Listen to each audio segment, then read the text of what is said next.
Geliyor, gol! Şimdi gireceğim arkadaşlar suya. Hemen cezayı kesmişler. Have you ever played against Turkey during your national team career? Deniz altında nereye gideceğinize karar veriyorsunuz. İnanılmaz bir teknoloji.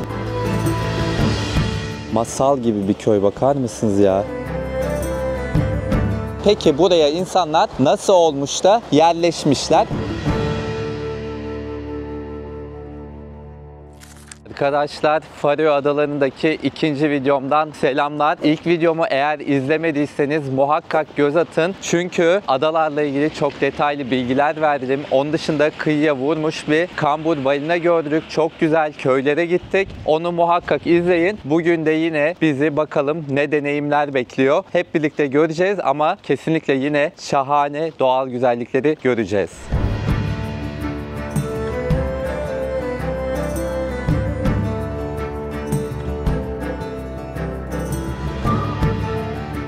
Güne çok güzel bir mekanda, burada kahvaltıyla başlayacağız.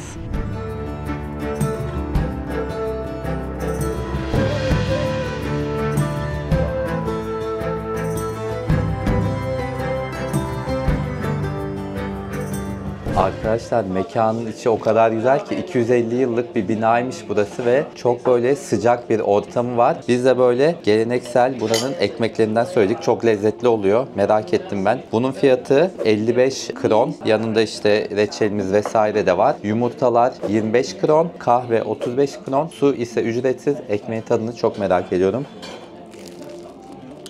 Yemin ederim ekmek konusunda Faroeliler tam bir uzman ve peynir de aşırı lezzetli.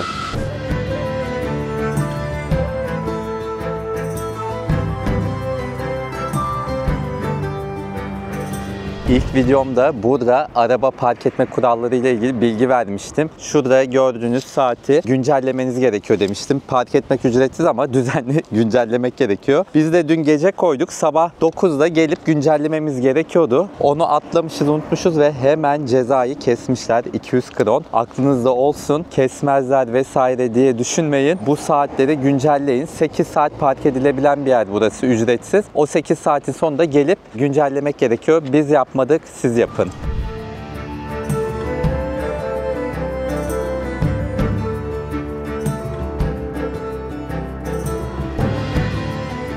İlk videomda söylemiştim, Faroe Adaları Türkiye'de en çok milli takımıyla ünlü ve bu akşam da Faroe Adaları milli takımının Karadağ ile bir maçı var ve biz de o maça gideceğiz. Öncesinde de şu anda milli takımın kamp yaptığı otele geldik. Burada takımın ünlü futbolcularından Olsen'le bir röportaj yapacağız. Arkadaşlar, şimdi Meinhard Olsen'le birlikteyim. Faroe milli takımının popüler oyuncularından birisi. Sorularım olacak. Hem buradaki futbolla ilgili hem yaşamla ilgili, futbol takımlarıyla ilgili. Hello again. Hello. So you are one of the national team football players. How long have you been playing for the national team? I played my first game in 2019, so this is my 6th year. 6 years. Oh, it's quite a long time. And how old are you, by the way? I'm 28. I have a question about this. Like in Turkey, Faroe Islands is most famous for the football team. So have you ever played against Turkey during your national team career? Yes, we played them in 2022, 3 years ago, and we lost 4-0 away, but we won 2-1 here in Tórshavn. Yeah. Is it because of the weather or did it help? I mean, of course you are a good team, but maybe it helped. Yeah, I think the Turks are a bit used to warm weather, so the weather played a role, but I think it was a big victory for us. And actually in 2018 I was playing for Faroese team, and we played Besiktas. Okay. But we lost that game quite heavily, 6-0 we lost. So people are also curious, like they say the Faroese football players are just regular people who are shop owners or like doing other regular jobs, and as there are few people in the islands, they play also for the national team. So is this true? Are everyone like doing other jobs or there are also some professionals like you? Yeah, I think in our team today, it's like 50-50 of the players are playing abroad professionally and half of the players are playing here and having other civilian jobs. But most of the players have at one time in their career been professional. But before I was professional, I was also doing a work. Because when you play here, you have to have a job because your training is in the afternoon. So if you just wait all the day for training, you don't feel like you are a part of the society. I have another question, like how do you feel when you play against big teams with so many supporters? How do you motivate yourself? For us, it's always, if we should be completely logical, we would say, okay, this game we would lose 5-0. But always, when we play, we always think we're going to win. Even if we play against Turkey or Germany or Spain, our aim is always to win. You don't care how many fans are watching? No, I think for us, we are always the underdog in some sort. But we have shown time and time again that we are better than just what our population suggests. Because we have big heart and a lot of passion. Since we came, we met some people in the island and everybody is very proud Faroese and they like to keep their tradition, lifestyle. I really like it. This is, I think, what motivates you guys, right? We have our own language and we have our own national team, flag, and I'm super, super proud to be Faroese, the best country in the world. It's so good that you think like this. And we really love the country. It's our now third day, and since we come, we love the nature, we love the people. People are so nice. Normally, Nordic people, you are also considered Nordic, I guess, are known to be not very friendly, but Faroese people are so friendly. Everyone we met was very welcoming. I think there is room for everyone here, and of course, also here you can feel a bit stressed, but not in the same sense as. And I've been in Istanbul, and I know that it's more stressful there for sure. So here people is a bit more easygoing. Definitely, and you now live in Denmark, I guess, because of the team. And do you plan coming back to Faroe Islands in the future? Yeah, I want to have a house here, but maybe I also want to have a house somewhere where it's a bit warmer, so I can go in the winter months. The climate can be a little rough here, but I really love being here, and it's a really good, safe place for your children to be. I have one question. What do you think about Arda Güler? You know him? Yeah, top player. And I think he's a really, really, really good player. Of course, when you play for Real Madrid, it's no coincidence. I like him, and I like this Artur Kuglu. And do you know any other Turkish football players? Yeah, I know a lot of them. I have a shirt at home with Cengiz Under. I changed my shirt. I changed with him. And one more question. This is a small country, so I guess there are not so many celebrities here. So are the football players the celebrities of the country? You are famous in the country, right? Yeah, we have the sports people and the singers. We have a Faroese singer called Ivor. She has an amazing voice. She's probably the most famous single person. And then we have the football players. And then, of course, also handball. Handball is quite big here also. And we have some of the best talent in Europe in handball side. Sports is really a big thing here. Sports and religion also. When you go around the island, you will always find football pitch, like a small one, and church. Interesting. So religion is part of the traditional life here. Because when I go to some Nordic countries, I see that there are churches, but people are not very going much to the church. But here they go. Yeah. A lot. Still a more traditional society than other countries. I love traditional societies. Now it's lost everywhere, and when I travel, I want to see these traditions, and I feel so happy to be here. And thank you so much for all the information and conversation. Thank you. Thank you.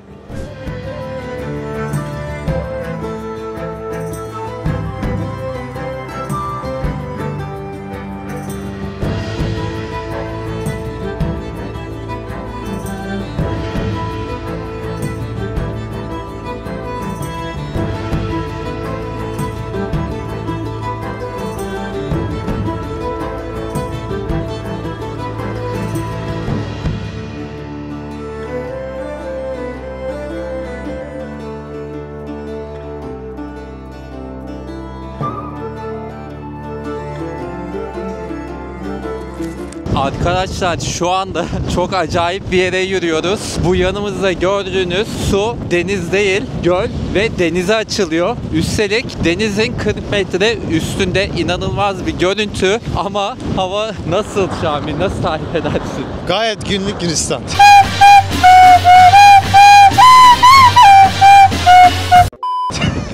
İnanılmaz bir rüzgar var. Kaç kilometredir sence bu saatte? Bu 40 knot üstü. Yani kilometre olarak 1.8 yaşam. duramıyoruz. İnanılmaz, şu anda bir suyun üstünden geçiyoruz da dere gibi. Acayip bir rüzgar var ve biz burayı 3,5 kilometre boyunca yürüyeceğiz. Bakın nefes bile zor alıyorum. Ve bunun için para ödedik. Ne kadar ödedik? Tam 400 krona dedik. 2 kişi fiyatı o. Yani adam başı 200 kron, 1300 TL arkadaşlar. Bu Faroe Adaları'nda yürüyüş yollarından hep para alıyorlar. Çünkü hem turist kalabalıklarının olmasını istemiyorlarmış, hem de buraların bakım çalışması vesaire için ve buralarda otlayan kuzuları korumak için olduğunu söylediler. Neyse biz yürümeye devam edelim.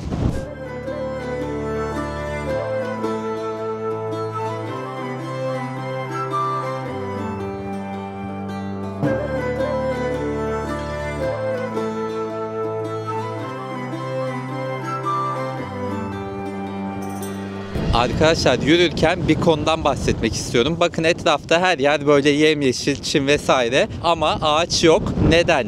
Acayip bir rüzgar var. Buralarda ağaç fidanları asla tutmuyor, ölüyor, yani rüzgardan dolayı gidiyor. Onun dışında çok kuzular var. Bu kuzular zaten fidanları yiyor. Bu da ikinci sebep. Üçüncü sebep ise buranın volkanik yapısı. Her yer kayalık ve taş. Bundan dolayı ağaçlar kök salamıyor. O fidan ölmemiş olsa, tutmuş olsa dahi yaşamıyor. Ama bununla birlikte mesela şehir merkezinde, Tórshavn'da ya da diğer küçük kasabalarda ağaçlar görebiliyoruz. Çünkü orada ağaçları daha korunaklı küçük alanlara dikmişler ve toprağı kendileri biraz kalınlaştırmış, yani toprak atmışlar, duvarlarla vesaire korumuşlar. Şehirdeyken sizin için o büyük ağaçları hemen bizim evimizin yanında var zaten. Çekip onu da gösterip bu bilgiyi de vermek istedim. Daha asıl gideceğimiz yere varmamamıza rağmen çok acayip bir noktaya geldik. Hemen gösteriyorum size.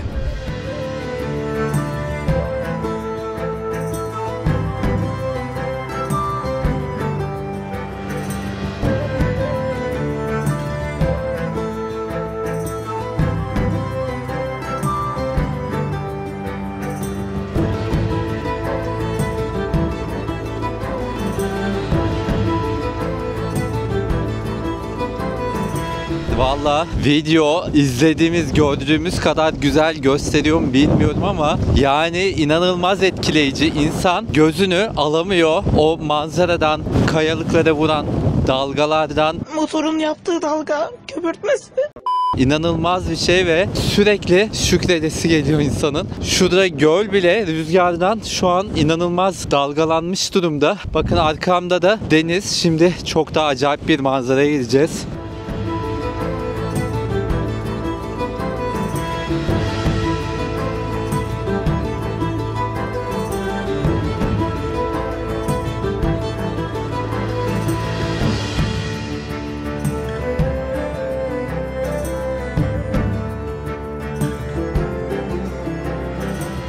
Arkadaşlar inanılmaz güzel. Yani bunca rüzgara rağmen ayrılasımız gelmiyor. Burada oturduk. Bu rüzgarda piknik niyetine cips yiyoruz. Suyumuzu içtik. Manzarayı izliyoruz ve acayip etkileyici. Atlas Okyanusu bir yanımız. Gerçekten şu an okyanusun tam ortasındayız ve dalgalar insanı büyülüyor. Gerçekten şükürler olsun yani.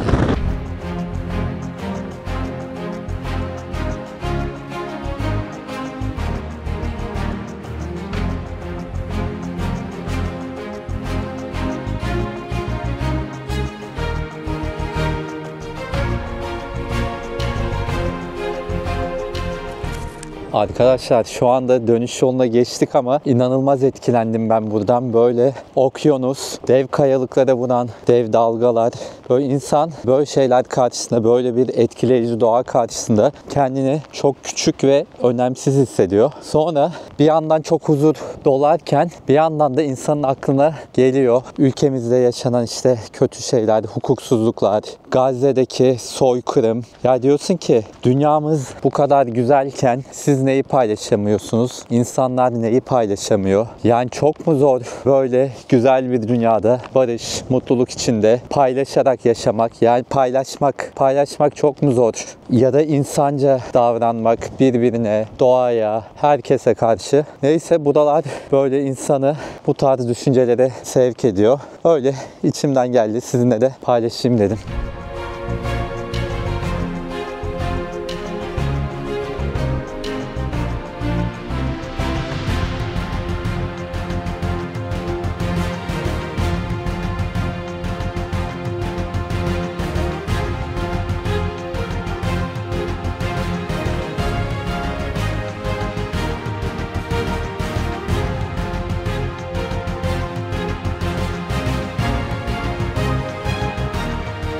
Bir iki dakika gecikmiş olsak bile maça geldik ve gerçekten şaşırdım çünkü bu kadar bir kalabalık beklemiyordum. Bakar mısınız stadın kalabalığına? Bayağı bir kalabalık ve halk gerçekten çok ilgi gösteriyor gibi. Stad 6500 kapasiteliymiş sanırım ve yarısından fazlası dolu gibi şu anda.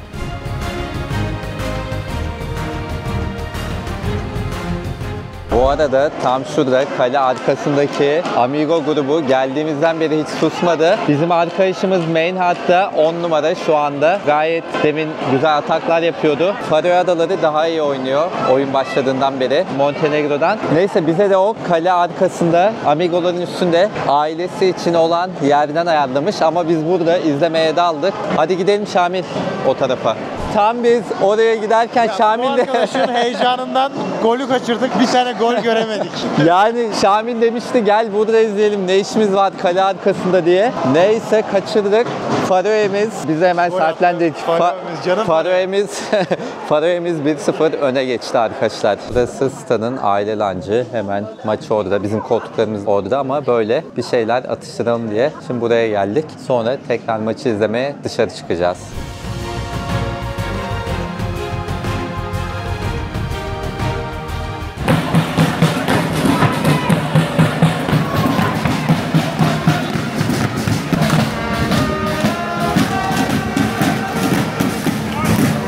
Maçın ilk yarısı bitti şu anda ve bundan sonra muhtemelen Çek maçında da Çek Cumhuriyeti ile maçları var. Çok güçlü bir takım ama bu moralle onları da yenerler diye ümit ediyoruz. Geliyor gol! Oha çok iyi!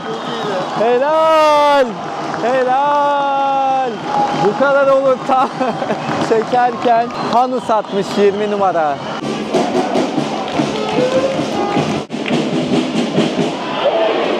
Küçük ülke takımı ya bir de gerçekten çok sevdik geldiğimizden beri Faroe Adalarını ve insanını. Main hatta çok iyi birisi o yüzden acayip sevindim ya kazanmalarını yani önde olmalarına 3-0. Bir de ligdeki durum şu anda çok kritik. Grupta Çek Cumhuriyeti ve Hırvatistan 13 puanla birinci. Faroe Adaları geliyor mu gol? Maynard vurdu ama gol olmadı. Neyse Faroe Adaları 9 puanla 3. sırada. Pazar günü bir de Çek Cumhuriyeti ile maçları var. Onu da alırsa Dünya Kupası elemelerinde büyük bir şans. Belki pazar günkü maça da geliriz 3 gün sonra. Bugün Perşembe. Vallahi heyecanlı geçiyor.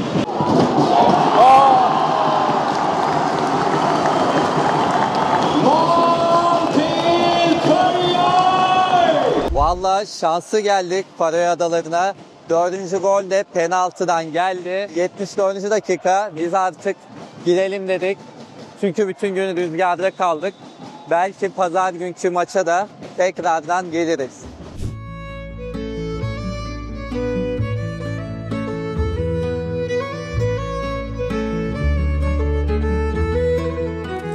Yatmadan önce bilgisayarda işlerim vardı. Onları hallediyordum. O arada da aklıma geldi. Bugün gündüz Instagram'dan soranlar olmuştu. Buradaki internet hızı nasıl diye. Şöyle söyleyeyim arkadaşlar. Mesela burada Instagram'dan uzun bir Reels videosu izlemek istediğimde anında yüklüyor. Türkiye'de ise böyle kısa Reels videolarında bile beklemem gerektiği çok oluyor mesela. Şimdi de hız testi de yaptım. Download hızı 94.79 çıktı. Upload hızı da 19.74 ki bu da burası okyanusun ortasında küçük bir ada. Yani öyle düşünün. Ben bu aynı testi Türkiye'de yaptığımda özellikle upload hızı yerlerce sürünüyor. 4 civarında falan oluyor. Ki buna rağmen bizde internet gerçekten aşırı pahalı. Özellikle de ortalama gelirimizle kıyasladığımız zaman isyan etmemek elde değil. Yani bu kadar çok paralar alıyorsunuz ve her yıl enflasyonun üstünde zamlar yapıyorsunuz. Ona rağmen neden altyapı yatırımı yapmıyorsunuz? Gerçekten isyan etmemek elde değil. Diyecek söz bulamıyorum. Neyse, iyi geceler, sabah görüşürüz.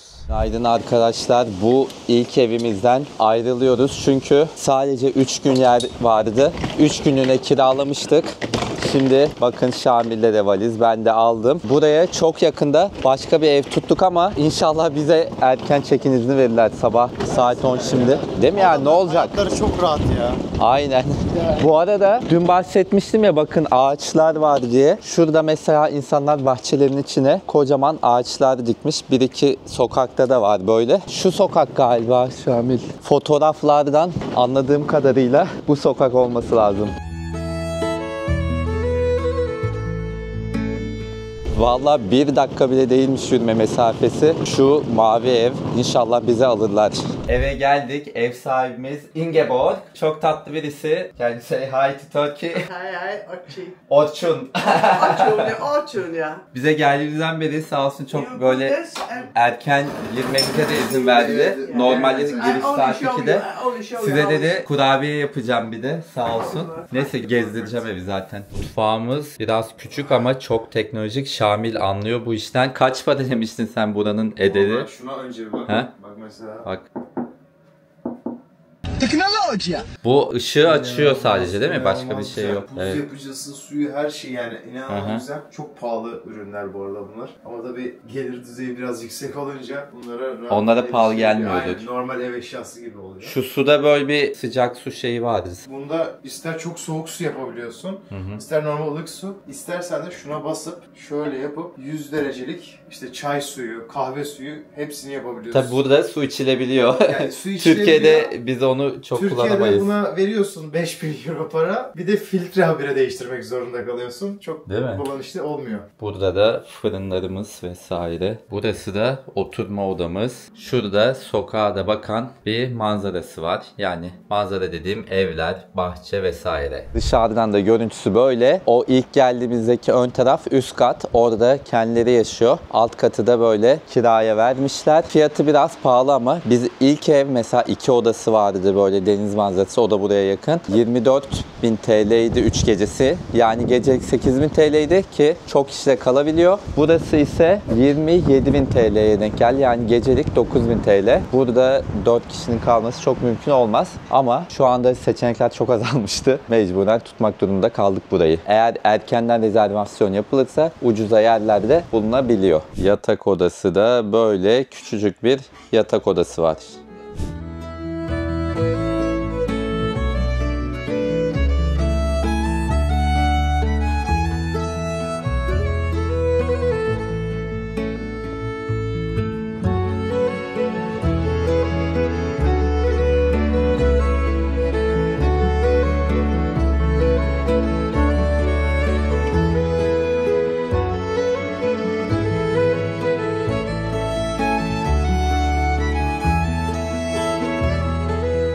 Arkadaşlar az önce geçtiğimiz renkli kavşak var ya, orası denizin altında. Çok ilginç. 11 kilometrelik bir tünel yapmışlar. Bir de kavşak yapmışlar. Deniz altında nereye gideceğinize karar veriyorsunuz. İnanılmaz bir teknoloji ve 165 milyon dolara mal olmuş. 2020'de açılışı yapılmış.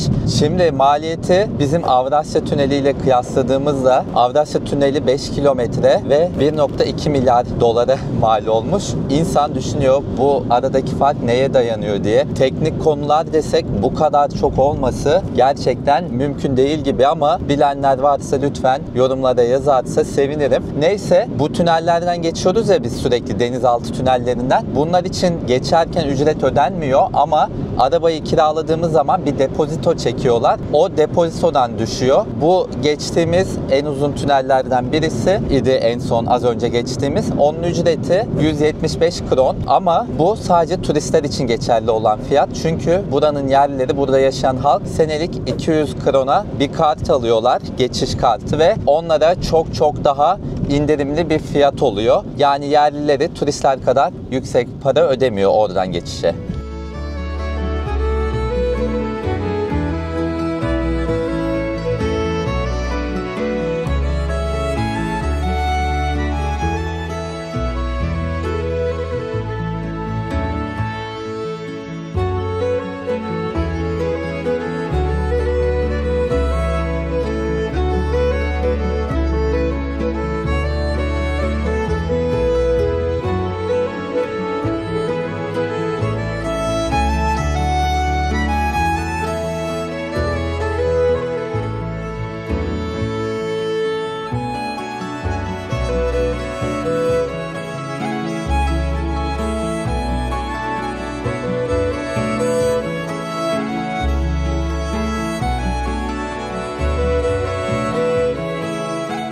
Arkadaşlar, yağmur çamur dinlemeden şimdi de Çocuk kasabasına geldik. Nasıl okunuyor bilmiyorum. Dün söylemişlerdi ama hello.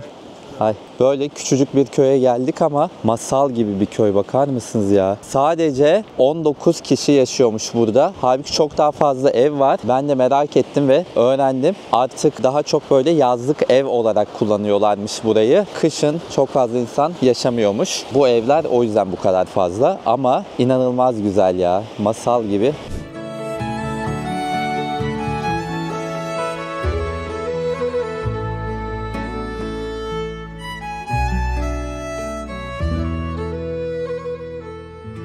Bir saniye, dur. Dur.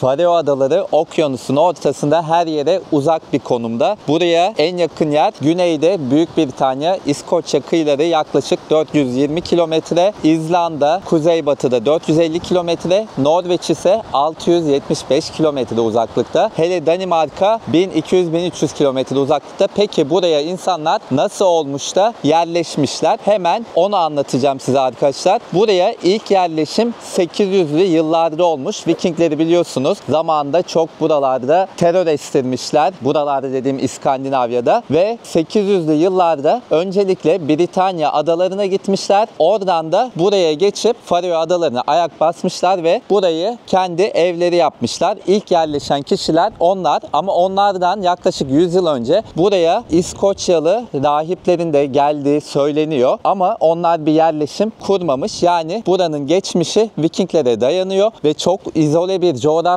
olduğu için burada kendilerine ait bir yaşam tarzı kurmuşlar. Bugün Faroelilerin DNA'ları incelendiğinde baba tarafından %87 İskandinav kökenli görünüyorlar. Anne tarafından ise %80 Kelt, yani Britanya adalarından bugünkü İskoçlar ve İrlandalıların ataları görünüyor. Yani Vikingler buraya gelmiş ve Britanya adalarından kadınları muhtemelen kaçırıp vesaire buraya getirmişler. Yani sadece İskandinav kökenli değiller şu anda. Kelt, yani Britanya adaları kökenleri de var ki zaten müzikleri onların müziklerine benziyor.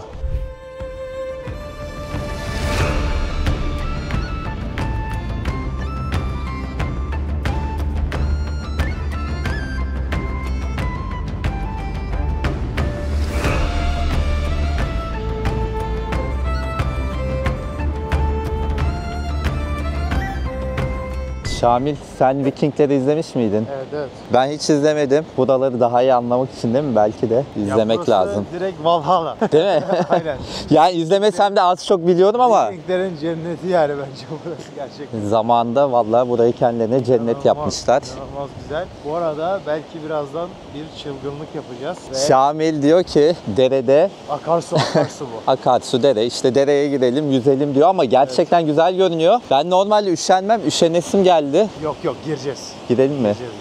Bakın şu dereye. Demin de görsellerde vardı. En temiz su kaynaklarına sahip bu Faroe Adası'na girilmez mi şuraya ya? Arabayı bari yakına getirelim de öyle girelim yani. Bugün daha biz saunaya da gideceğiz ama ona vaktimiz kalmayacak öyle O olunca da. daha iyi olur. Hatta 2 kere yapabilirsek günde böylece kalori de iyice yapmış Gerçi oluruz. o da doğru. Neyse bir yürüyelim de öyle karar verelim.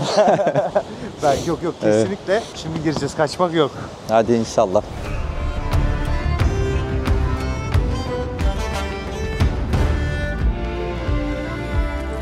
Şimdi gireceğim arkadaşlar suya. Burada atıyorum suyun temizliği vesaire o çok güzel soğukluğu ama onun dışında böyle bir şeyi yapabilmiş olarak da mental olarak insana çok iyi hissettiriyor. Fiziksel faydaların dışında soğuk suyun bu mental olarak da gerçekten çok güzel. Su soğukmuş yalnız. Harbiden soğuk. Oo, bu su içilir de aslında ya bakayım.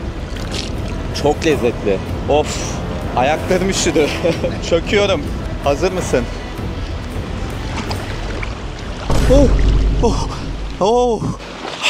Bak şu anda kan dolaşımı inanılmaz iyi hissettiriyor ama ayaklarım dondu. Vücuttan ziyade ayaklarım dondu. Ben montumu alıp arabaya koşup ısınayım biraz. Ama gerçekten çok mutlu oldum şu anda arkadaşlar. Sağ olasın Şamil beni gaza getirdiğin için.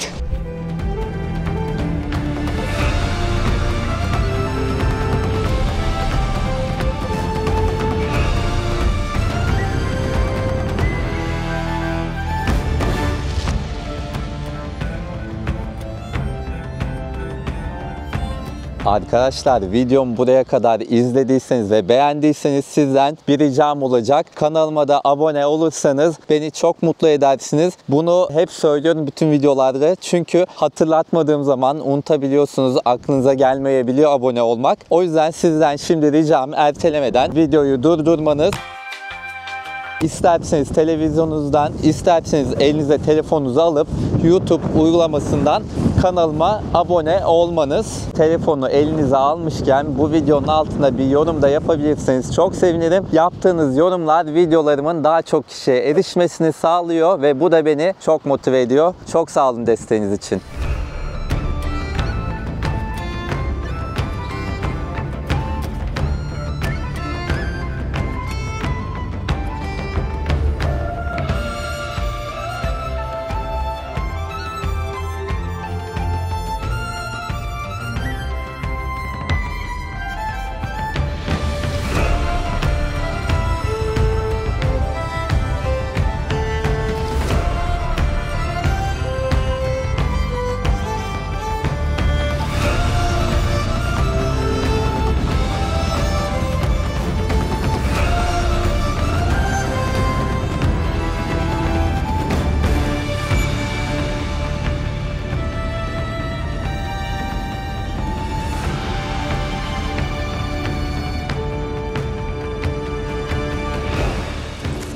Arkadaşlar Faroe Adaları'ndan ikinci videomun da sonuna geldik. İnşallah keyif almışsınızdır bu videodan da. Eğer henüz izlemediyseniz ilk videomda mutlaka izleyin dedim. Bir sonraki videoda görüşmek üzere. Bakalım bizi Faroe Adaları'nda daha neler bekliyor.